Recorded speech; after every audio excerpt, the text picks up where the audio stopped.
انسان کی زندگی میں جو چیزیں اسے بہت زیادہ نقصان دیتی ہیں اور بہت پیچھے چھوڑ دیتی ہیں، دنیاوی معاملات سے لے کر روحانی، اخلاقی، قلبی اور قرب الہی کے معاملات تک کو جو چیزیں نقصان پہنچاتی ہیں، ان میں ایک بڑی چیز غفلت ہے۔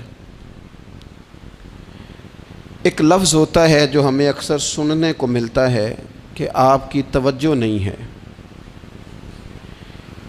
یہ ڈھیر سارے لوگوں کا مطالبہ ہوتا ہے، اہل خانہ بھی مطالبہ کرتے ہیں، کئی موقع پر والدین بھی مطالبہ کرتے ہیں، غرباء بھی مطالبہ کرتے ہیں کہ امیروں کی ہماری طرف توجہ نہیں ہے۔ اور یہ بڑی لازمی سی بات ہے کہ کسی چیز پر جب توجہ رہتی ہے تو وہ چیز بہتر ہو جاتی ہے، اور جب عدم توجہی کا لوگ مظاہرہ کرتے ہیں تو وہ معاملہ خراب ہو جاتا ہے۔ یہ جو عدم توجہ ہے اسی کو غفلت کہتے ہیں، اور جب انسان کے مزاج پر غفلت طاری ہوتی ہے اور غفلت اس پر پوری طرح غلبہ کر لیتی ہے تو پھر اس کی زرخیز زمین کو وہ بنجر کرتی ہے۔ غفلت انسانی دل کے لیے بڑی نقصان دہ چیز ہے اور انتہائی تکلیف اور ضرر کا باعث ہے۔ دلوں پر جو قحط نازل ہوتا ہے، قحط، ویران ہو جاتے ہیں دل، اور جو دلوں پر خشکی نازل ہوتی ہے کہ طبیعتیں خشک ہو جاتی ہیں، یہ غفلت کی وجہ سے ہوتی ہے۔ جو لوگ غافل ہو جاتے ہیں نا، اپنے معاملات کا دھیان نہیں رکھتے، دیکھیں نا، آپ کو کھانا کھاتے بھی غافل نہیں ہونا چاہیے۔ اگر کھانا بھی غیر معتدل کھا لیا جائے تو وہ انسان کی طبیعت کے لیے باعث ضرر بن جاتا ہے، نقصان کا باعث بنتا ہے۔ بات کرتے ہوئے بھی غافل نہیں ہونا چاہیے، کئی دفعہ جملے ایسے نکل جاتے ہیں جو انسان کے لیے پھر شرمندگی کا باعث بنتے ہیں۔ انسان کو غافل ہو کر کوئی کام نہیں کرنا چاہیے، غافل ہو کر، مدہوش اور بے ہوش ہو کر نہیں۔ غفلت دل کو ویران کرتی ہے، طبیعت میں خشکی لاتی ہے۔ غافل کبھی نہ بنے۔ قرآن مجید فرقان حمید نے ارشاد فرمایا کہ اقترب للناس حسابہم، فرمایا لوگوں کے حساب کا وقت قریب آ گیا، وہم فی غفلۃ معرضون، اور وہ ابھی بھی غفلت میں منہ پھیرے ہوئے ہیں۔ ٹائم آ گیا حساب دینے کا، لیکن وہ ابھی بھی غافل ہیں۔ ہمارے جو زیادہ تر نقصان زندگی میں ہوئے ہیں وہ صرف ہماری غفلت کی وجہ سے ہوئے۔ ہم نے چیزوں پر توجہ نہیں دی، چیزیں گڑبڑ ہو گئیں۔ جس آدمی نے پھول لگائے ہوں، پھل لگائے ہوں، کھیتی لگائی ہو، وہ دانہ ڈال کے پانی دے کے فارغ نہیں ہو سکتا، اسے توجہ کرنی پڑتی ہے۔ اور کسی نے کہا تھا مالی جیندے ہون تو پھر بوٹے سوکدے نہیں، اگر موجود ہونا ان کو سینچنے والا، رکھوالی کرنے والا، تو پھر ان کی جڑیں کبھی خشک نہیں ہوا کرتی۔ ہماری جو غفلتیں ہیں یہ بڑی ضرر کا باعث ہیں، نقصان کا باعث، اور مجبوری معاف ہوتی ہے، غفلت معاف نہیں ہوتی۔ اسکول میں پڑھتے تھے، مدرسے میں پڑھتے تھے، تو ایک مجبوری ہو گئی جی، خدا نخواستہ گھر میں کوئی پریشانی ہو گئی تو اساتذہ اس پر سزا نہیں دیتے۔ کوئی خوشی کا موقع ہے گھر میں، فیملی میں کسی کی شادی ہے، اساتذہ اس پر سزا نہیں دیتے۔ لیکن اگر کبھی پتہ چلتا تھا نا کہ یہ گھر سے تو آیا تھا لیکن مدرسے نہیں آیا، یہ اسکول نہیں آیا، رستے میں غافل ہو گیا، تو یہ بات خوفناک تھی۔ یہ قابل سزا جرم تھا کہ تو غافل ہو گیا اپنی پڑھائی سے، تو گھر سے آیا اور یہاں نہیں آیا۔ غفلت قابل سزا ہوتی ہے، مجبوری کی معافی ہوتی ہے۔ ہمارا آج کل جو مسئلہ ہے وہ غفلت کا ہے۔ ڈھیر سارے لوگ ہیں، سمجھدار بھی ہیں، سیانے بھی ہیں، معاملہ فہم بھی ہیں، باشعور بھی ہیں، تعلیم کی ڈگریاں بھی رکھتے ہیں، لیکن اگر ان کی زندگیوں کی تکلیفوں کو دیکھا جائے اور بے آباد روح کو دیکھا جائے اور سجدوں سے ان کی دوری کو دیکھا جائے تو ایک ہی بات سمجھ میں آتی ہے کہ پتہ سارا ہے لیکن لے ڈوبی ہے غفلت، توجہ نہیں کی۔ لائق بچہ بھی نالائق ترین زندگی گزارتا ہے، اس لیے کہ اس کے لائق ہونے کے ساتھ ساتھ اس کا توجہ کرنا بھی تو ضروری ہے نا۔ نرے لائق کا کیا فائدہ اگر وہ محنتی نہیں، اگر وہ توجہ ہی نہیں کرتا، اپنا سبق دھیان سے سنتا پڑھتا ہی نہیں، تو جتنا مرضی لائق ہو پیچھے رہ جائے گا۔ اور کئی نالائق ہوتے ہیں، رٹا لگا کے پاس ہوتے ہیں، پر چلو رٹا تو لگاتے ہیں نا، محنت تو کرتے ہیں نا، جد و جہد تو کرتے ہیں۔ کئی نالائق جد و جہد کے باعث آگے گزر جاتے ہیں، اور کوئی اسی چکر میں رہ جاتے ہیں، میں بڑا لائق ہوں، کل پڑھ لوں گا، پرسوں پڑھ لوں گا، ہفتہ تیاری کر کے پاس ہو جاؤں گا۔ اپنی زندگی سے غفلت کا پردہ اٹھائیں، اور غفلت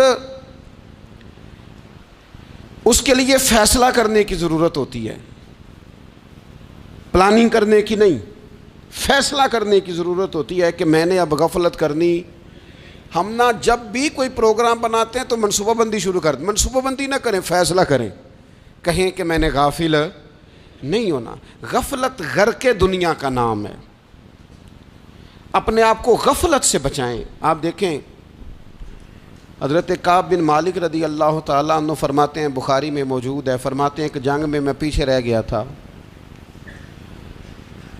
میرا خیال تھا کل چلا جاؤں گا، گھوڑے اور سواریاں میرے پاس تیز ہیں، مضبوط ہیں، پرسوں چلا جاؤں گا، تیزی سے بھاگ کے میں پہنچ جاؤں گا، میں قافلے کے ساتھ شامل ہو جاؤں گا، لیکن بس تھوڑی سستی ہو گئی، ذرا غفلت ہو گئی۔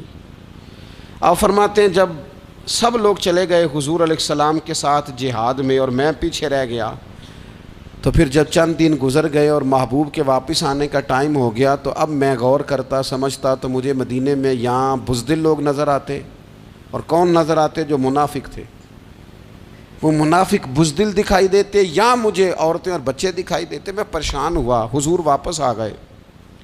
جنہوں نے بہانے کیے تھے نا منافقین نے، یہ مجبوری تھی اس لیے نہیں جہاد پہ گئے، یہ جنہوں نے بہانے کیے تھے انہیں مل گئی معافی، اور میں نے سچ بولا، میں نے کہا یا رسول اللہ میں غافل ہو گیا تھا۔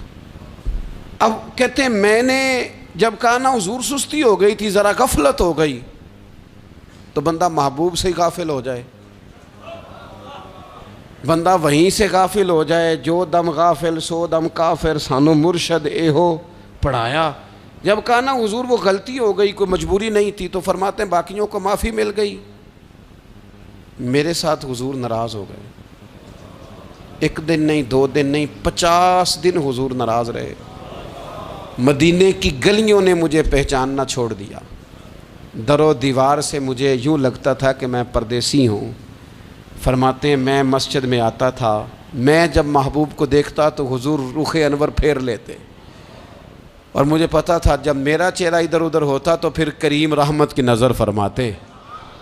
فرماتے ہیں 50 دن مسلسل، پھر مجھے حکم ہوا کہ بیوی بھی بھیج دو، میکے بچے بھی بھیج دو، ننھال یعنی تنہا رہ جاؤ۔ فرماتے ہیں وہ میں نے قید تنہائی کاٹی، لیکن شکر اللہ کا یہ ہے کہ میں سچا تھا، بس ذرا بھول گیا تھا، بس ذرا غفلت ہو گئی تھی۔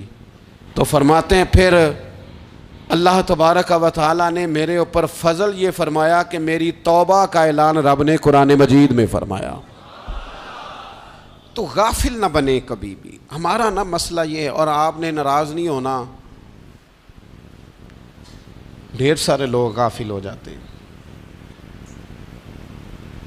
مالدار بھی غافل ہیں، صاحبان علم بھی الا ماشاء اللہ بہت ساری جگہوں پہ غافل ہیں۔ جن لوگوں کو 4 لوگ جاننے لگ جاتے ہیں، کوئی مقام حاصل ہو جاتا ہے، وہ بھی بہت ساری جگہوں سے غافل ہو جاتے ہیں الا ماشاء اللہ۔ غفلت بڑی تکلیف والا منظر ہے۔ جو لوگ سمجھتے ہیں نا میں اب گڈ بک میں آ گیا ہوں، اب میں اچھا ہو گیا ہوں، اب میرے لیے خیر کہا جاتا ہے، مجھے اچھائی شاید یہ مستقل میرے ساتھ رہے گی، تعریف ہی ہوگی ہمیشہ، وہ بھی غافل ہو جاتے ہیں۔ اور یہ غفلت ٹھیک نہیں ہوتی۔ وجہ دیکھنی چاہیے کس وجہ سے انسان کو وقار مل رہا، عزت مل رہی۔ اپنی زندگی سے غفلت کو اتار پھینکیں۔ تھوڑی دیر کی تو غفلت ہوتی ہے، لمبی تو نہیں۔ 2 منٹ کے لیے صرف اس نے ڈرائیونگ کرتے ہوئے چہرہ موبائل کی طرف کیا تھا، 2 ہی تو منٹ لگے تھے۔ لمحوں نے خطا کی تھی، صدیوں نے سزا پائی۔ لمحوں نے خطا کی تھی، صدیوں نے سزا پائی۔ ایک لمحے کے لیے غافل ہوئے تھے اور صدیاں، نسلیں روتی رہ گئیں پیچھے۔ بچے تڑپتے رہ گئے، اہل خانہ پریشان رہ گئے، ماں باپ ساری زندگی روتے رہے، لیکن یہ 2 منٹ کے لیے یہ غفلت جو ہے یہ بڑی تکلیف والا معاملہ. اپنی زندگی سے غفلت کو اتارنا ہے، غافل نہیں بننا، ہر وقت توجہ اور ساری باتوں پہ توجہ. بعض اوقات لوگ ایک طرف توجہ کر کے ایک طرف سے غافل ہو جاتے ہیں. نہ، توجہ ہمہ پہلو رکھنی ہے. ہمارے ذمے جتنے بھی حقوق ہیں ان سب پر توجہ، ہر چیز کا خیال. ایسا نہ ہو کہ عبادت کرتے رہ جائیں اور حقوق العباد ہم سے چھوٹ جائیں، اور حقوق العباد اتنے زیادہ ادا کریں. ایک صاحب مجھے کہنے لگے ایک دفعہ بڑے وثوق کے ساتھ کہنے لگے جی معاذ اللہ ثم نہیں جی ٹائم ملتا پھر نماز دا کی کریے، روزی کمانا بھی تو عبادت ہے نا. تو میں نے کہا آپ نے عبادت کرنا ایک حصہ قبول کیا ہے، آپ نے کل عبادت نہیں قبول کی. عبادت کل ہے، ہمہ پہلو. ایک حصہ آپ قبول کر کے نکل گئے اور باقی آپ نے چھوڑ دی. تو کسی ایک طرف سے بھی غافل نہیں ہونا. جتنی ذمہ داریاں ہیں، جتنی ڈیوٹیاں ہیں، ان سب کا خیال. اور جو بڑا آدمی ہوتا ہے، بڑا گھر میں بڑا ہو، قبیلے میں بڑا ہو، علاقے میں بڑا ہو، ادارے میں بڑا ہو، کلاس میں بڑا ہو، جو بڑا ہے اس کی تو ساری آنکھیں کھلی ہوئی ہونی چاہیے. ایک ایک پر اس کی نظر ہونی چاہیے کہ میری کہاں ضرورت ہے، کہاں مجھے اشک شوئی کرنی ہے، کس کے ساتھ میں نے کس طرح محبت کا رویہ رکھنا ہے. غافل نہ بنے. اچھا جی اب کیسے پتہ چلے گا کہ ہم غافل ہیں؟ یہ کیسے پتہ چلے گا؟ آپ کسی بندے سے بھی پوچھ لیں حالات کیا ہیں تو کہتا ہے اللہ کا شکر ہے کبھی کسی کا دل نہیں دکھایا، اللہ کا شکر ہے جی زمانہ ہو گیا 5 نمازیں پڑھتا ہوں، اللہ کا شکر ہے جی. کیسے پتہ چلے گا غافل ہیں؟ پہلی علامت ہمارے علماء اور صوفیاء نے غافل بندے کی لکھی ہے. اس آئینے میں نے اور آپ نے اپنا آپ دیکھنا ہے. غافل بندے کی پہلی علامت یہ ہوتی ہے کہ وہ دنیاوی کاموں میں چست ہوتا ہے اور اللہ اور اس کے رسول کی فرما برداری میں سست ہوتا ہے. یعنی نماز کے وقت تو اسے نیند ستاتی ہے، پریشانی ہوتی ہے، لیکن اگر کسی جگہ مال مل رہا ہو، پیسے مل رہے ہوں، وہاں جانا ہو تو پھر اسے کوئی چیز بھی تنگ نہیں کر. دنیاوی کاموں میں چست ہوگا، یعنی ٹی وی کے آگے، موبائل کے آگے وہ گھنٹوں بیٹھا ہوا ہے. اور اگر اسے 25 منٹ قرآن پاک سننا پڑ جائے، اگر اسے 20 منٹ دینی محفل میں بیٹھنا پڑ جائے، اگر اسے کہا جائے کہ تو 20 رکعت نماز نفل ادا کر، دنیاوی کاموں میں چست ہے، دینی کاموں میں، یہ غفلت کی پہلی علامت. پھر ذاتی معاملات پہ پیسہ خرچ کرنا ہو تو ڈھیر سارا ہے، کسی غریب کی مدد کرنی ہو تو. وہ ہمارے ایک دوست ہیں، وہ اکثر کہا کرتے ہیں، وہ کہتے ہیں آج کل کسی سے کہنا فلائی کام میں، دینی کام میں، کسی کی مدد میں کچھ 4 پیسے خرچ کرنے ہیں تو لوگ کہتے ہیں ہاتھ تنگ ہے. ہاں کوئی سستا پلاٹ ملتا ہو نا، اور اگر یہ سمجھ آ جائے کہ وہ مجبور ہے بیچارہ بیچنے والا، تو پھر کہتے ہیں میں 2-3 دوستوں کو پھاڑ لے سن. ذاتی کاموں میں جب بندہ چست ہو اور دینی کاموں میں سست ہو تو مطلب یہ ہے کہ بندہ غافل ہے. پہلی علامت غفلت کی. اور غفلت کی دوسری نشانی یہ ہے کہ انسان گناہ کے کاموں کو معمولی سمجھنے لگ جاتا ہے. یہ غافل بندے کی نشانی ہے. گناہ کو معمولی سمجھتا ہے، چھوٹا سمجھتا ہے. آج کل لوگ کہتے نہیں میں کو اکیلا کر رہا ہوں، ساری دنیا ہی کرتی ہے. اور جناب کیا ہو گیا اگر یہ غلطی ہو گئی تو بندے سے ہو ہی جاتا ہے. گناہ کو معمولی سمجھنا، چھوٹا سمجھنا اور کہنا پھر کیا ہو گیا ہے، انسان سے غلطی ہو جاتی ہے. آپ دیکھ لیں کہ سینکڑوں بیسیوں گناہوں کا بوجھ ہمارے سروں پہ ہوتا ہے، لیکن کوئی ہمارا دبدبہ ہے، کوئی ہماری گفتگو ہے، کوئی ہمارے جملوں میں خود پسندی ہے، کوئی ریاکاری ہے، کوئی تصنع ہے. یہ غافل بندے کی علامت ہے. نبی اکرم صلی اللہ تعالیٰ علیہ وآلہ وسلم نے فرمایا مومن اپنے گناہوں کو پہاڑ کی طرح سمجھتا ہے. یہ بخاری میں حدیث ہے. مومن پہاڑ کی طرح جانتا ہے اور وہ ڈرتا ہے کہ کہیں وہ پہاڑ اس کے اوپر گر نہ جائے، یعنی کہیں مجھے میرے گناہ کی سزا نہ مل جائے. چھوٹے گناہ کو بھی پہاڑ جانتا ہے، یار مجھ سے غلطی ہو گئی، مجھے ٹھیک کر لینی چاہیے، مجھے معافی لے لینی چاہیے، مجھے توبہ کر لینی چاہیے. مومن اپنے اوپر گناہ کو پہاڑ کی جانب سمجھتا ہے. اور حضور علیہ الصلوۃ والسلام فرماتے ہیں کہ یہ جو فاسق اور فاجر ہوتا ہے نا، اللہ کا نافرمان، یہ گناہ کو مکھی کی طرح سمجھتا ہے، یہ سمجھتا ہے میں نے اشارہ کرنا ہے مکھی نے اڑ جانا ہے۔ مومن کی علامت یہ ہے کہ وہ پہاڑ جانتا ہے اگر غلطی ہو جائے تو پہاڑ۔ امام اعظم ابو حنیفہ رحمۃ اللہ علیہ گزر رہے تھے تو بارش ہو گئی تھی اور کوفہ میں کیچڑ تھا، تو آپ نے جو جوتے پہنے ہوئے تھے ان جوتوں سے چلتے ہوئے نا آپ کے پاؤں سے کچھ مٹی اڑی، تو سامنے ایک یہودی تھا، اب اس زمانے میں دیواریں کچی ہوتی تھیں، اس کے دیوار پر جا کے وہ مٹی جو تھی وہ لگ گئی۔ اب امام صاحب بڑے پریشان ہوئے کہ میں نے اس کی دیوار کو آلودہ کر دیا۔ یہاں تو لوگ اپنی اینٹیں رکھتے رکھتے کئیوں کی دیواریں توڑ ہی دیتے ہیں، اور پھر وہ اس پر ماننے کو بھی تیار نہیں ہوتے، تسلیم کرنے کو بھی تیار نہیں ہوتے۔ وہ کہتے ہیں پھر کیا ہو گیا، اب ہمارا یہاں گھر ہے تو ہم نے ٹرالی منگوانی نہیں تھی، ہمارا حق بنتا تھا۔ امام صاحب کے پیروں سے ذرا کیچڑ اڑا، یہودی کی دیوار پہ لگا، اس کی کچی دیوار تھی۔ امام صاحب پریشان ہو گئے، سوچنے لگے کہ اگر میں دیوار سے یہ کیچڑ اتارتا نہیں تو یہ بھی زیادتی ہے، میں نے اس کی دیوار کو گدلا کر دیا، اور اگر میں اتارتا ہوں تو کچھ مٹی اس کی دیوار کی بھی اتر جائے گی، کچی دیوار ہے، یہ بھی زیادتی ہے۔ مومن گناہ کو پہاڑ کی طرح سمجھتا ہے کہ کہیں گر نہ جائے، اس کی بھی کہیں سزا نہ مل جائے۔ امام صاحب نے اس کے دروازے پہ دستک دی، وہ باہر آیا تو اتفاق سے وہ آپ کا مقروض بھی تھا، اس نے پیسے دینے تھے۔ باہر نکلتے ہی کہنے لگا اوہ آپ تو قرض لینے آ گئے، میرے پاس تو ابھی گنجائش نہیں ادا کرنے کی۔ تو امام صاحب کہنے لگے تو قرض چھوڑ، وہ میں نے معاف کیا، میرے سے غلطی ہو گئی ہے، میں آ رہا تھا، لکڑی کے جوتے اس زمانے میں کھڑاؤں لوگوں نے پہنے ہوتے تھے، کہا وہ میرے پیروں سے ذرا کیچڑ اڑا ہے، تیری دیوار پہ لگ گیا ہے۔ اب میں بڑی دیر سے کھڑا سوچ رہا ہوں کہ اگر میں تیری دیوار صاف نہ کروں تو میں نے یہ میلی کر دی، گدلی کر دی، یہ بھی بات درست نہیں ہے، زیادتی، اور اگر میں اسے صاف کرتا ہوں کچی دیوار سے کچھ مٹی اتر جائے گی تو یہ بھی زیادتی ہے، اب تو بتا میں کیا کروں۔ تو بے موسمہ پھل تھا نا یہ، تو بے موسمہ پھل دیکھ کے بندہ حیران ہو جاتا ہے، جو باتیں روٹین میں نہ ہو رہی ہوں وہ ذرا انوکھی لگتی ہے، بندہ حیران ہو گیا، غور سے امام صاحب کا چہرہ دیکھنے لگا، غور سے چہرہ دیکھنے لگا، اور پھر تھوڑی دیر سوچنے کے بعد کہنے لگا حضور پہلے میں نے دین اسلام کے بارے میں پڑھا اور سنا تھا، آج میں نے دین دیکھا ہے۔ پہلے میں نے سنا تھا کہ دین اسلام اس طرح کا ہے، آج میں نے دین ہم نہ پوری دنیا کے کافروں کو دین سنانا چاہتے ہیں، دکھانا نہیں چاہتے، ہم نیک نظر آنا چاہتے ہیں، نیک بننا نہیں چاہتے، ہم نیک نظر آنا چاہتے۔ نتیجہ کیا نکلتا ہے کہ کچھ عرصے کے بعد پتہ چل جاتا ہے بندہ کس لیول کا نیک ہے، کیا معیار ہے اس کی نیکیوں کا۔ کہنے لگا حضور پہلے میں نے دین سنا تھا، آج دیکھا ہے۔ آپ وہ مٹی کی دیوار پر جو کیچڑ لگ گیا ہے، دیوار کو بعد میں صاف کیجئے گا، پہلے کلمہ پڑھائیں تاکہ میرے اندر کا کفر صاف ہو جائے، مجھے مسلمان کر دیں۔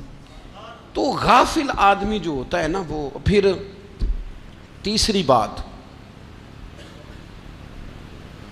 جب بندہ بہت زیادہ غافل ہو جاتا ہے پھر اعلانیہ گناہ کرنے لگتا ہے۔ ایک گناہ پھر اس کا اظہار گناہ، ایک بندہ حدیث پاک میں آتا ہے، ایک بندہ رات کو کوئی غلطی کرتا ہے، اللہ تعالیٰ اس پہ پردہ ڈال دیتا ہے، لیکن وہ سویرے خود لوگوں کو بتاتا پھرتا ہے میں نے یہ کیا، میں نے یہ کیا۔ جب آپ اظہار گناہ کرتے ہیں نا تو سامنے والا بھی دلیر ہوتا ہے، کہتا ہے اس نے کیا میں کر لوں گا تو پھر کیا ہوا۔ ہمارے علماء نے لکھا ہے کسی کی نماز قضا ہو جائے تو کسی کو بتائے نہ، قضا پڑھ ڈالے، اس کا جگہ جگہ ذکر نہ کرے۔ جب آپ کہیں گے نا میری قضا ہو گئی تو آپ کے ساتھ رہنے والا بچہ دوست سمجھے گا یار اس کی قضا ہو گئی ہے تو میری بھی ہو جائے گی تو کیا ہوا۔ گناہ کرنا بھی گناہ ہے اور گناہ کا اظہار بھی گناہ ہے۔ نبی اکرم صلی اللہ تعالیٰ علیہ وآلہ وسلم نے ارشاد فرمایا میری ساری امت کو معافی مل جائے گی سوائے ان لوگوں کے جو اعلانیہ گناہ کرتے ہیں۔ یہ بخاری مسلم دونوں میں حدیث موجود ہے۔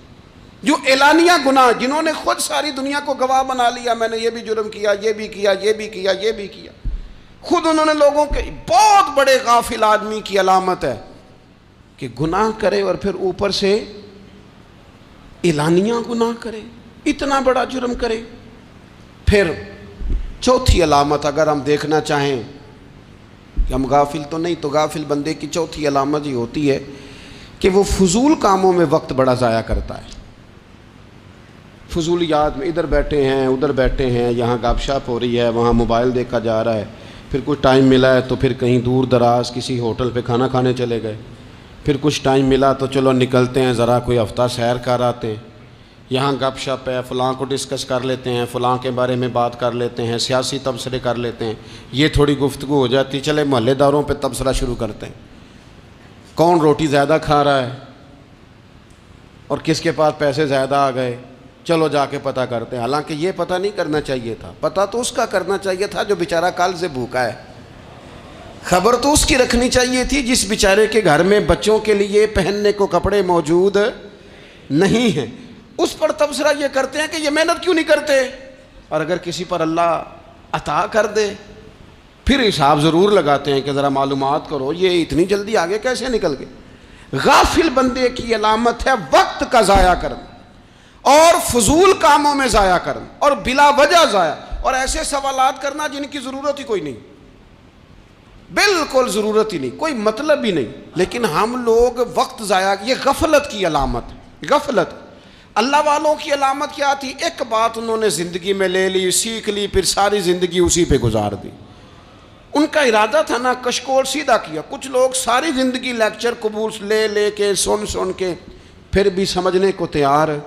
یہ غافل دل کی علامت ہے. اس لیے نبی پاک صلی اللہ تعالیٰ علیہ وسلم نے فرمایا دو نعمتیں ایسی ہیں جن میں اکثر لوگ غفلت میں ہیں, ایک صحت اور دوسری فراغت. لوگ بلا وجہ وقت ضائع کرتے ہیں. اللہ نے صحت دی ہے, کسی خیر کے کام میں لگائیں. اگر آپ کے پاس فارغ وقت ہے تو قرآن پاک کو یاد کریں, ترجمہ اور تفسیر سے پڑھیں, محبوب پاک علیہ السلام کی احادیث کو یاد کریں, اللہ والوں کی باتیں سنیں.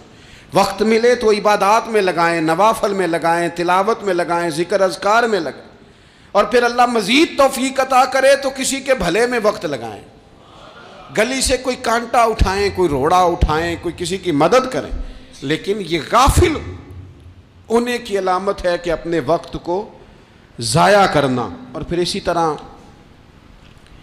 غفلت کی پانچویں علامت یہ ہے کہ اگر بندے کو دنیا سے پورا پیار ہو جائے, یعنی شب قدر میں بھی آ کے کہتا ہے یا اللہ کبھی پیسے دے دینا, شب برات والے دن بھی کہتا ہے کہ مالک اگر کبھی کوئی ایسا سبب لگ جائے نا, یعنی بیت اللہ شریف کے سامنے کھڑے ہو کے بھی اگر اس نے مال ہی مانگنا ہے وہاں بھی اس نے یہی سوال کرنا ہے, حب دنیا اتنی غالب آ جائے. تو یہ غافل ہونے کی علامت. دنیا ضرورت ہے, مقصد نہیں ہے. دنیا کی حاجت ہے, مقصد نہیں ہے. یہ مقصود نہیں. اور جب لوگ فقط دنیا کے مال کو, دولت کو, نبی پاک علیہ السلام نے فرمایا وہ لعنتی ہے جو درہم اور دینار کا بندہ بن گیا ہے, پیسوں کا بندہ بن گیا ہے. مل جائے تو خوش ہوتا ہے, نہ ملے تو تکلیف میں آ جاتا ہے. یہ غافل بندے کی علامت. مومن تو وہ ہوتا ہے کہ دولت رزق حلال ضرور کماتا ہے تاکہ کسی کے آگے ہاتھ نہ پھیلانا پڑے, کوشش ضرور کرتا ہے, پر دنیا کو جیب میں جگہ دیتا ہے, دل میں نہیں دیتا. اس کی جگہ جہاں ہے اسے وہاں رکھتا ہے, اسے دل میں جگہ. دل تو ایک ہے, اس میں رب و رسول کو بسائیں گے یا کسی اور کو بسائیں گے. تو حب دنیا یہ غافل ہونے کی بہت بڑی علامت ہے. پھر اسی طرح جو بندہ رب کریم کو جانتا نہیں نا وہ بھی غافل ہو جاتا ہے. ایک تو جو یہ نہیں نہ جانتا کہ رب کریم سزا دے گا, مجھے دیکھ رہا ہے, اسے نہ اونگ آتی ہے نہ نیند آتی ہے, جو اس کی معرفت نہیں رکھتا کہ میرا رب ہر وقت مجھے دیکھ رہا ہے, وہ بھی غافل ہو جاتا ہے. جسے پتہ ہونا کہ مجھے دیکھ رہا ہے وہ غافل نہیں ہوتا. اور جو یہ سمجھ لیتا ہے نا کہ شاید معاذ اللہ ثم, اس یقین کو پکا نہیں کرتا, وہ غافل ہو جاتا ہے. اور ایک جو یہ نہیں نہ جانتا کہ رب مہربان کتنا ہے وہ بھی غافل ہو جاتا ہے.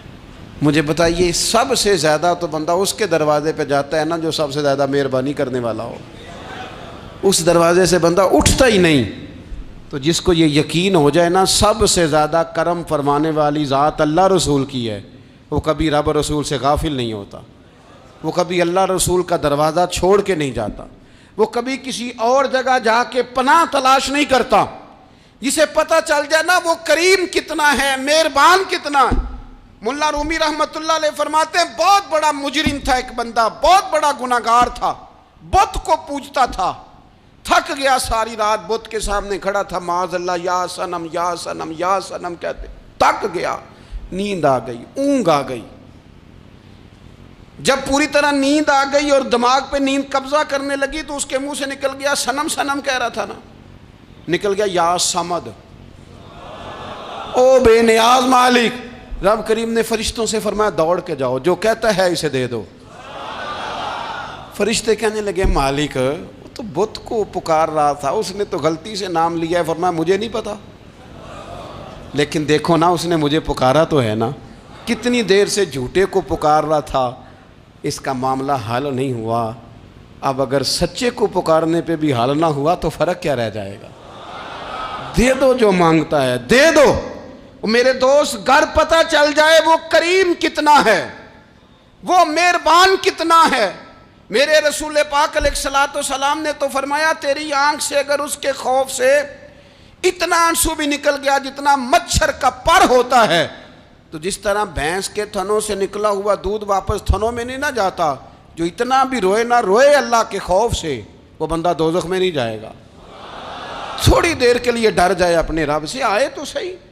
عدم معرفت غفلت پیدا کرتی ہے، تو آ تو صحیح، وہ تو کریم ہی بڑا ہے، وہ تو مہربان ہی بڑا ہے۔ حضرت زنیرہ رضی اللہ تعالی عنہ حضور کی صحابیاں ہیں۔ ایام جو مکے کے تھے مسلمانوں پر بڑی آزمائش کے تھے، انہیں بڑا مارا کفار نے، اتنا مارا کہ ان کی بینائی چلی گئی، نظر آنا بند ہو گیا۔ کافروں کی عورتوں نے تانا دیا کہ تو نے ہمارے بت چھوڑے ہیں نا، تو دیکھنا تیری بینائی چلی گئی۔ تو جناب زنیرہ اللہ پہ بھروسہ، توکل، معرفت الہی کا جذبہ، اٹھ کے کھڑی ہو کہنے لگی چپ کرو، تمہارے جھوٹے بت کیا کر سکتے ہیں، میرا رب چاہے تو صبح جب میں اٹھوں تو میری آنکھیں روشن ہو، اگر کریم کرم کر دے۔ لوگ کہتے ہیں واقعی ایسا ہوا، جب وہ سویرے اٹھیں تو اللہ نے ان کی روشنی واپس کر دی تھی۔ تجھے پتہ چل جانا وہ مہربان کتنا ہے۔ وہ ایک بزرگ تھے تو ان سے کسی نے کہہ دیا کہ اگر آپ کا حساب آپ کے ماں باپ کے ذمہ ہو جائے تو پھر کیسا، پوچھنے کے لیے قیامت میں اگر ماں باپ حساب لیں تو پھر کیسا۔ تو بڑے سیانے لوگ تھے جو دل والے تھے، کہنے لگے نہیں، رب کریم ہی ٹھیک ہے، اس لیے کہ وہ ماں باپ سے کہیں بڑھ کر پیار کرنے والا ہے۔ اگر یہ معرفت مل جائے وہ کریم کتنا ہے۔ اور جب بندہ پوری طرح اس کی بارگاہ میں آ کے تڑپ جاتا ہے نا، مولا میں جاؤں کدھر، تیرا دروازہ چھوڑ کے جاؤں کدھر۔ اقبال کہتے ہیں وہ ایک سجدہ جسے تو گراں سمجھتا ہے، 1000 سجدوں سے دیتا ہے آدمی کو نجات۔ تجھے جگہ جگہ جھکنا نہیں پڑے گا اگر تو صحیح معنوں میں اپنے رب کی بارگاہ میں جھک جائے۔ تو میرے عزیز کوشش کریں کہ اس کی معرفت، اس کا کرم، اس کی عطا اور اللہ تبارک و تعالیٰ کے حاضر و ناظر ہونے پر عین الیقین، حق الیقین حاصل کریں۔ اور پھر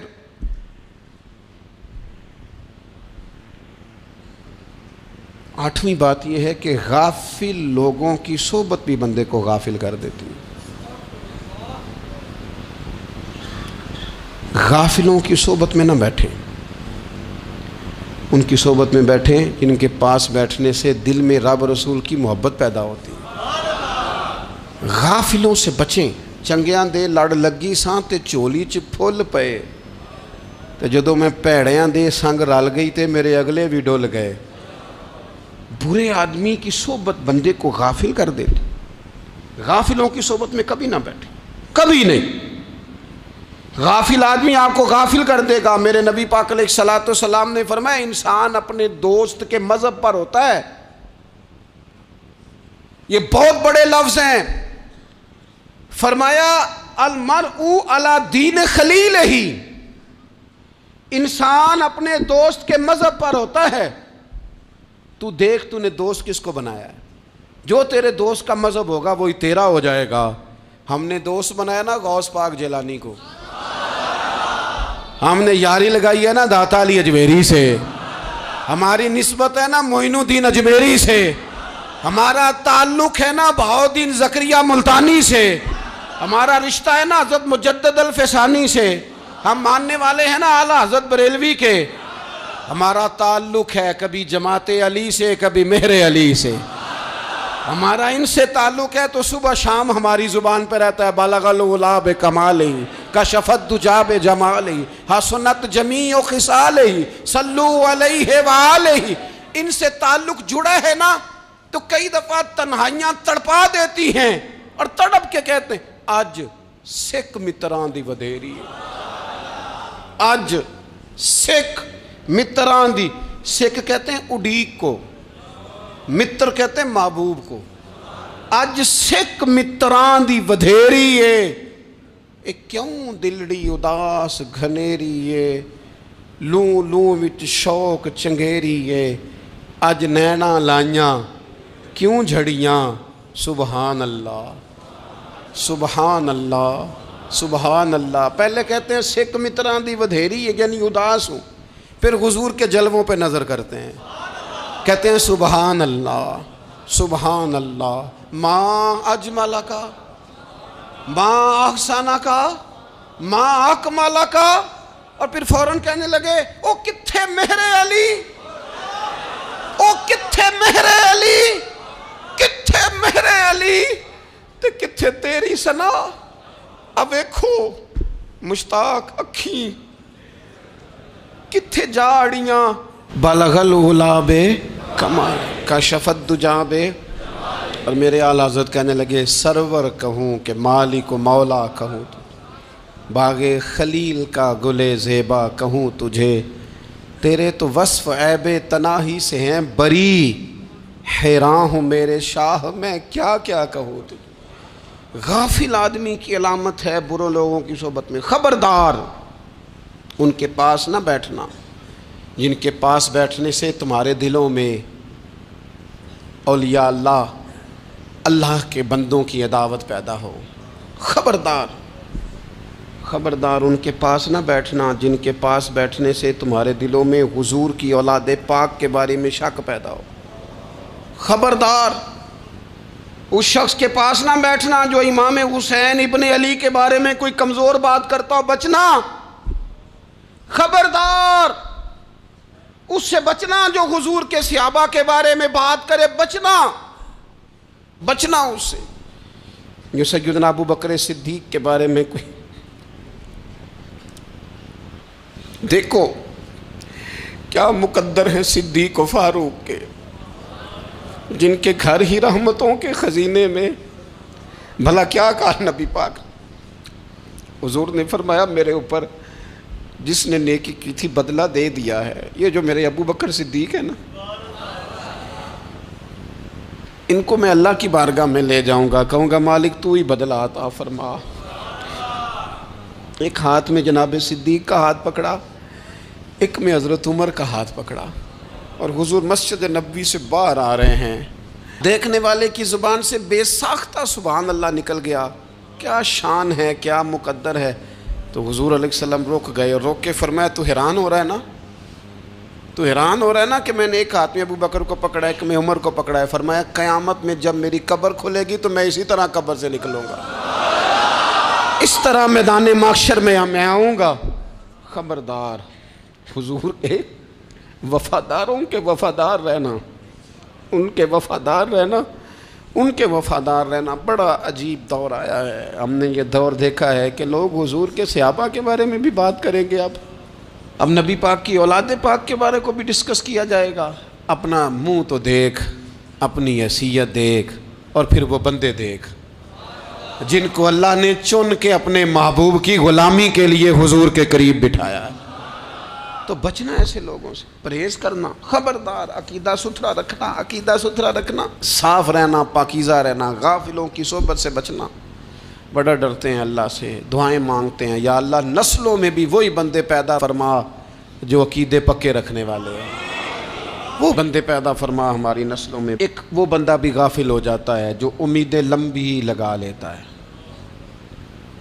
جن کے منصوبوں میں دولت بھی ہوتی ہے، گھر بھی ہوتا ہے، اولاد کا بڑا ہونا بھی ہوتا ہے، پوتے پوتیاں نواسے نواسیاں دیکھنا بھی ہوتا ہے، یہاں بھی گھر وہاں بھی گھر، یہ سیر، یہ سارا کچھ ہوتا ہے، لیکن رب کی بارگاہ میں پیش ہونا جن کے پیش نظر نہیں ہوتا۔ لمبی امیدیں۔ حضرت مولا علی شیر خدا فرمایا کرتے تھے، میں تم پر دو باتوں کا خوف کھاتا ہوں، جو ڈر آتا ہے، ایک یہ کہ تم خواہش کی پیروی کرو گے، جو نفس کی خواہش ہوگی اس کے پیچھے لگ جاؤ گے، اور ایک کہ تم لمبی لمبی امیدیں باندھو گے، اتنے سال جینا ہے، اتنے 100 سال جینا، یہ کرنا ہے وہ کرنا ہے۔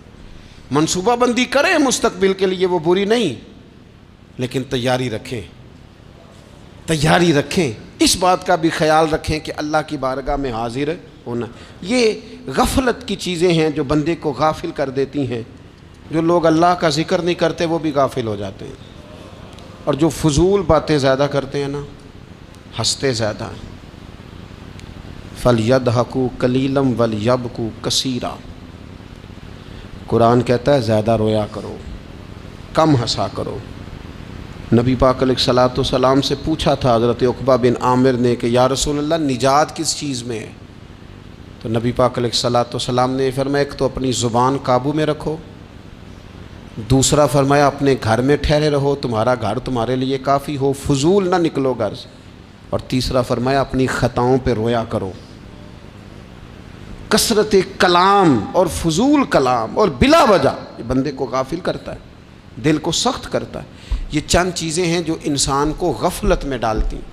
اپنے آپ کو ان چیزوں سے بچائیں اور غفلت کو توڑیں۔ آپ کے ذمے، میرے ذمے جو حقوق العباد ہیں ان کا پتہ کریں، جو اللہ رسول کے حقوق ہیں ان کی خبر دیکھیں، ہماری جو ذمہ داریاں ہیں ہم کس طرح انجام دے رہے ہیں اس پر توجہ کریں، اپنے معاملات کو ٹھیک کریں۔ ہم انسان ہیں، کوتاہیاں تو رہ جائیں گی، لیکن جب کوشش کریں گے تو پھر رب تعالیٰ مدد بھی فرمائے گا۔ ایک بات اور کرنی ہے، ایک تو میں نے عرض کیا غفلت کو توڑنا، ایک دوسری بات قرآن مجید کا ایک سبق اور، جب غفلت توڑنی ہے تو پھر لازمی طور پر ایک کام کرنا پڑے گا۔ میں نے یہ عرض کیا تھا کہ پلاننگ نہیں کرنی، فیصلہ کرنا ہے۔ تو فیصلہ کرنا ہے تو کرنا کیا ہے؟ پھر قرآن حکیم نے سورہ بقرہ میں کہا فاستبقوا الخیرات، یعنی تم نیکیوں کی طرف دوڑو، جلدی جلدی نیکیاں کرو، فٹافٹ، دیر نہ کرو۔ فٹافٹ سے مراد یہ نہیں کہ نیکی جلدی جلدی کر جاؤ، یعنی ٹال مٹول نہ کرو خیر کے کام میں، کل کریں گے، پرسوں کریں گے، عمرہ کر رہے ہیں پھر نیکی ہیں، حج کر رہے ہیں پھر نیکی ہیں، بچے بیال ہوں پھر میں نیک ہوں، یہ تھوڑا سا یہ کام ٹال مٹ۔ فاستبقوا الخیرات، نیکیوں کی طرف دوڑو، جلدی کرو، بھاگو۔ نبی پاک صلی اللہ تعالیٰ علیہ وسلم نے فرمایا 5 چیزوں کو 5 چیزوں سے پہلے غنیمت جانو۔ حضور علیہ الصلوۃ والسلام فرمانے لگے ایک تو تم جوانی کو نہ بڑھاپا آنے سے پہلے پہلے غنیمت سمجھ لو۔ نبی کریم صلی اللہ تعالیٰ علیہ وآلہ وسلم ارشاد فرمانے لگے کہ اپنی صحت کو غنیمت جان لو، بیماری آنے سے پہلے پہلے۔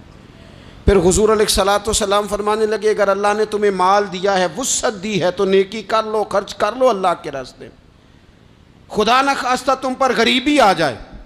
اور پھر حضور سید عالم صلی اللہ تعالیٰ علیہ وسلم فرمانے لگے اگر تمہیں اللہ نے کچھ فراغت دی ہے، بہت زیادہ مصروف نہیں ہو، تو غنیمت جان لو، جلدی سے نیکی کر لو قبل اس کے کہ تم مشغول ہو جاؤ۔ اور 5ویں بات حضور نے بیان کی، فرمایا زندگی کو غنیمت جانو، موت آنے سے پہلے پہلے جلدی سے نیکی کر لو۔ نیکی کے لیے ساری زندگی منصوبہ بندی نہ کرتے رہو، نیکی کے لیے دیکھو نا، ہماری زندگی میں یہاں دنیا میں رہ کے چند منٹوں میں وہ نیکی کی جا سکتی ہے جو قیامت کے بعد صدیوں کا ہمارا فائدہ کرے گی، صدیوں کا فائدہ کرے۔ کرتے نہیں، پلاننگ کر رہے ہیں، منصوبہ بندی کر رہے ہیں، بس تیاری کر رہے ہیں، بس حضرت آپ دعا کر دیں، اللہ تعالیٰ دعائیں بھی قبول فرمانے والا ہے، لیکن جو نیکی نصیب ہوتی ہے اسے جلدی سے کر گزریں، اسے فٹافٹ کریں۔ میں ایک گاؤں میں گیا، اب تو خیر وہ دور نہیں رہا، یہ 10-15 سال 20 سال پہلے نا جو نوجوانوں کی مصروفیات ہوتی تھیں ان میں سے ایک مصروفیت یہ ہوتی تھی کہ گندم لے کے چکی پہ جانا ہے، آٹا پسوا کے لانا ہے۔ یہ ایک بڑی، چونکہ سبھی گھروں کے اندر سال کے لیے گندم سٹاک کر لی جاتی تھی، تو گندم لے کے جانا یہ ایک ڈیوٹی ہوتی تھی۔ ایک نوجوان ایک گاؤں میں، اس کی مجھے تعریف سننے کو ملی، تو ایک بوڑھی اماں کہنے لگی یہ تو بڑا نصیباں والا ہے، سارے دا آٹا پیا لے ہوندا ہے۔ اور آتے جاتے پوچھ لیتا ہے کہ اماں کوئی کہنے لگی میرے بچے باہر ہوتے ہیں، یہ مجھے دوائی بھی لا دیتا ہے شوگر کی، میں مریضہ ہوں۔ یعنی خیر جتنی ہو سکے، جتنی۔ میرے ایک سنگی ہیں تو سڑک پہ کوئی بندہ کھڑا ہوتا ہے نا، اللہ تعالیٰ انہیں سلامت رکھے، بندہ کھڑا ہوتا ہے تو کہتے ہیں میں اس سے پوچھ لیتا ہوں بابا جی کدھر جانا ہے، فلانی جگہ جانا ہے، تو کہتے ہیں میں موٹر سائیکل پہ بٹھا لیتا ہوں۔ بندہ دیکھ کے مجھے سمجھ آ جاتی ہے ضرورت مند ہے، کوئی چور نہیں، کوئی ڈاکو نہیں، ضرورت مند ہے۔ میں اسے منزل تک نیکی جتنی میسر آئے، جس حد تک میسر آئے۔ کیا کہا ہمارے نبی پاک علیہ السلام نے؟ حضور نے ہم سے فرمایا کچھ نہ ہو سکے تو بات ہی مسکرا کے کر لینا، اس پر ہی اللہ صدقے کا ثواب عطا کرے۔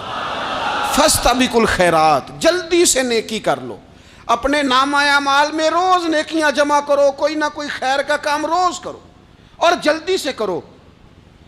صحیح مسلم میں حدیث ہے، نبی پاک صلی اللہ تعالیٰ علیہ وسلم فرمانے لگے جلدی جلدی نیکی کے کام کر لو ان فتنوں سے پہلے جو اندھیری رات کے حصوں کی طرح فتنے ہوں گے۔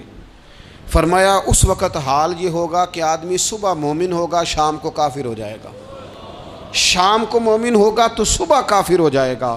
اور فرمایا لوگ دنیا کے بدلے اپنا دین تک بیچ ڈالیں گے۔ معاذ اللہ جھوٹی قسمیں نہیں کھائی جاتی، جھوٹا قرآن مجید نہیں لوگ اٹھا لیتے، لوگ دنیا کے لیے دین بیچ ڈالیں گے۔ اس سے پہلے جب فتنے اتنے زیادہ ہو جائیں، اس سے پہلے نیکی کر لو، کوئی خیر کا کام کر لو، جلدی سے کچھ ایسا کر لو۔ حضرت عقبہ بن حارث رضی اللہ تعالیٰ عنہ فرماتے ہیں یہ دیکھیں ہمارے نبی پاک علیہ السلام کی سیرت کیا ہے، حضور کا اسوہ کیا ہے، نبی پاک علیہ السلام ہماری تربیت کس طرح کرتے ہیں۔ حضرت عقبہ بن حارث رضی اللہ تعالیٰ عنہ کہتے ہیں ہم نے نبی پاک علیہ السلام کے ساتھ عصر کی نماز پڑھی، یہ صحیح بخاری میں موجود ہے۔ فرماتے حضور سلام پھیرتے ہی فوراً اٹھ کے گھر تشریف لے گئے۔ یہ ہمارے لیے انوکھی بات تھی، غیر متوقع تھی، پہلے کبھی ایسا ہوا نہیں۔ سلام پھیرا نماز کا، حضور جلدی سے تشریف لے گئے۔ اب ہم حیران تھے اور حیرت انگیز طور پر حیران تھے کہ کریم اتنی جلدی تشریف لے گئے۔ تھوڑی دیر ہوئی حضور واپس آ گئے تو محبوب پاک علیہ السلام فرمانے لگے گھر میں ایک چھوٹی سی ڈلی، ایک چھوٹا سا ٹکڑا سونے کا پڑا تھا، مال آیا تھا سارا صدقہ کر دیا، وہ تھوڑا سا پڑا تھا، اچانک مجھے یاد آیا وہ تو پڑا رہ گیا۔ تو حضور فرمانے لگے میں نے کہا کہیں ایسا نہ ہو جائے کہ ساری رات گزر جائے اور میرے گھر میں پڑا ہی رہ جائے، میں جلدی سے جا کے اسے خیرات کر دوں۔ میں نے خیرات کیا پھر میں واپس آ گیا ہوں۔ جلدی سے نیکی، جلدی سے نیکی کر لی جائے۔ ہم بڑا انتظار کر رہے ہیں، بڑا لمبا ہمارا پروگرام ہے، ہمارے پاس ٹائم ہی بڑا ہے، کسی نے کان میں کہہ دیا ہے تیرے پاس بڑا وقت ہے، ابھی تو بڑی عمر پڑی ہے، ابھی تو جناب اور میرے بھائی یہ لوگوں کے کہنے کی باتیں ہیں، پھر پتہ ہی نہیں چلتا حالات کس طرح کے ہو جاتے ہیں اور کیا معاملات انسان کے ساتھ درپیش ہوتے ہیں۔ جتنی خیر میسر آئے، جتنا بھلا میسر آئے، جتنی انسان کو توفیق ملے۔ میں نے بزرگوں کو دیکھا، اپنے اصحاب کو، پہلے وہ خدام سے کہتے کہ میں سونے لگا ہوں اور پابند کرتے لوگوں کو کہ فلاں وقت، بزرگوں کو میں نے دیکھا اپنے، وہ پابند کرتے لوگوں کو کہ فلاں وقت میں موجود ہوں گا آنا، خود پابند فرماتے، اور پھر جب بیدار ہوتے تو سب سے پہلے خدام کو بلا کے پوچھتے کوئی مہمان تو نہیں آیا؟ وہ جناب آپ نے خود ہی تو پابند فرمایا فلاں دن آنا۔ کہنے لگے چل یار اگر کوئی آیا تو مجھے ملا لو، میری ملاقات کرا لو۔ کیوں؟ اس لیے کہ دور سے آیا ہے، مجھ سے ملنے آیا ہے، کوئی خیر کی بات سیکھنے آیا، چلو میرے نامہ اعمال میں کوئی نیکی جائے گی، کچھ نہ کچھ خیر جمع کر لی جائے، کچھ نہ کچھ ڈیوٹی کر لی جائے، کچھ کام کریں اور جلدی سے کریں۔ حضرت جابر ابن عبداللہ انصاری رضی اللہ تعالیٰ عنہ بیان کرتے ہیں، یہ بھی بخاری میں موجود ہے، کہتے ہیں ایک صحابی نبی پاک علیہ السلام کی بارگاہ میں حاضر ہوئے غزوہ احد کے موقع پر، اور حال ان کا یہ تھا کہ وہ کھجور کھا رہے تھے اور کھجور انہوں نے منہ میں رکھی ہوئی تھی۔ حضور کی بارگاہ میں حاضر ہوئے اور عرض کرنے لگے یا رسول اللہ صلی اللہ تعالیٰ علیہ وسلم اگر میں شہید کر دیا جاؤں تو کہاں جاؤں گا؟ حضور فرمانے لگے جنت میں۔ تو کہتے انہوں نے جو کھجور منہ کے اندر تھی وہ انہوں نے نگلی نہیں، اندر نہیں لے گئے، اس کو باہر نکالا اور دوڑ کے آگے بڑھے اور جنگ کرنی شروع کر دی۔ اور لڑتے لڑتے شہید ہو گئے۔ کیا سبق دیا انہوں نے؟ سبق یہ دیا کہ نیکی کرنے میں اتنی دیر بھی نہیں کرنی جتنی کھجور کھانے میں دیر لگتی ہے۔ جلدی سے نیکی کرنی ہے، فٹافٹ نیکی کرنی، اس کے اندر ٹال مٹول نہیں کرنا۔ اسی وقت انہوں نے کھجور باہر نکال دی، دوڑ کے انہوں نے حضرت انس بن نضر رضی اللہ تعالیٰ عنہ، حضرت انس بن مالک رضی اللہ تعالیٰ عنہ کے چچا ہیں، میدان احد میں نا، احد پہاڑ کے قریب کھڑے تھے، لوگوں سے کہہ رہے تھے جلدی جلدی ادھر آؤ، وہ جنت جو انسان کو انتقال کے بعد نصیب ہوگی اور قیامت کے بعد نصیب ہوگی، فرماتے تھے مجھے تو ابھی احد پہاڑ کے اندر سے جنت کی خوشبو آ بھی رہی ہے، لہذا جلدی سے آؤ، ادھر دوڑو، جہاد کرو، آؤ کفار سے لڑیں۔ تو نیکی میں دیر نہیں کرنی، جو نیکی میسر آتی ہے، جس کو میسر، ماں باپ میسر ہیں تو خدمت کر لیں، اہل خانہ ہیں تو حسن سلوک کر لیں، اللہ نے اولاد دی ہے تو اچھی تربیت کر لیں، دوست ہیں تو خیر خواہی کر لیں، اگر آپ کو اللہ رمضان عطا کرتا ہے تو زیادہ سے زیادہ اس کی عبادت کر لیں، اگر نظر ٹھیک ہے تو تلاوت زیادہ سے زیادہ کر لیں، زبان چلتی ہے تو رج رج کے مدینے والے محبوب پہ درود و سلام پڑھ لیں، اللہ تعالیٰ کا ذکر کر لیں، جلدی سے خیر جمع کریں، اپنے وقت کو ضائع نہ کریں۔ یہ آج کا سبق ہے۔ ایک تو ہم نے فیصلہ کرنا ہے کہ بس غفلت نہیں، اب غفلت، اب انشاءاللہ اللہ اللہ کرنی ہے، اب کوئی خیر کا کام کرنا ہے۔ میرے حضرت کا ایک جملہ کبھی نہیں بھولنا، فرمایا کرتے تھے زمین کے اوپر کام، نیچے جا کے آرام۔ یہ چھوڑ دیں اتنے گھنٹے سونا ہے تو یہ کرنا ہے تو میری نیند میں دخل کوئی نہ ڈالے، پھر سوتے ہی رہ جائیں گے، سوتے ہی رہ جائیں گے۔ زمین کے اوپر کام اور نیچے جا کے جاگنا ہے، جاگ لے افلاک کے سائے تلے، پھر حشر تک سوتا رہے گا خاک کے سائے تلے۔